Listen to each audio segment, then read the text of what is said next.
ये दुनिया तो अल्लाह की है, लेकिन ये अल्लाह वालों को रास नहीं आती।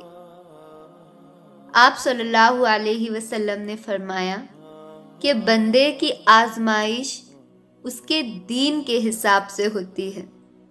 अगर वो अपने दीन में पुख्ता और मजबूत हो तो उसकी आजमाइश भी ज़्यादा होती है, और अगर उसका ईमान कमज़ोर हो तो उसकी आजमाइश उसी हिसाब से कम होती है।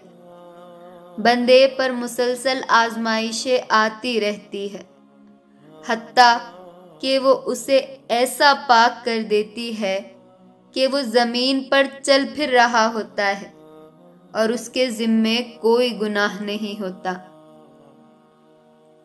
मगर तुम गमगीन मत होना, दुनिया का साथ होना अहम नहीं। अगर तुम्हारे पास अल्लाह का दिया कुरान और अल्लाह का साथ है, अहले कुरान ही दर हकीकत असल फलाह के हकदार है। किसी शक में मत पड़ना, मुनाफिकीन के धोखे में मत आना।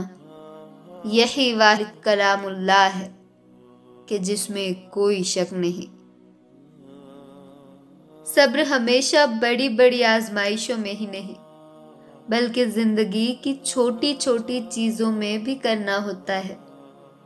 कभी किसी का तल्ख लहजा बर्दाश्त करके, तो कभी अपने लिए अपनी छोटी छोटी खुशियां कुर्बान करके।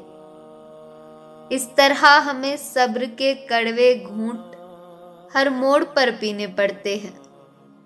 हमारे लिए मुश्किल काम यह है कि हम बर्दाश्त ही नहीं कर पाते।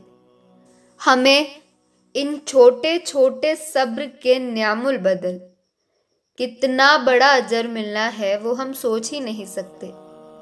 बिल्कुल, हम जानते हैं किसी के कड़वे अल्फाज बर्दाश्त करना बेहद मुश्किल है, लेकिन हमें अपने रब के लिए सब्र करना सीखना चाहिए। सब्र का दामन थामे रखना चाहिए। बेशक वो हमारे हर आंसू, हर तकलीफ, हर परेशानी, हर सब्र से वाकिफ है, और बेशक अल्लाह सब्र करने वालों के साथ है। Thanks for watching. Do subscribe for more videos like this.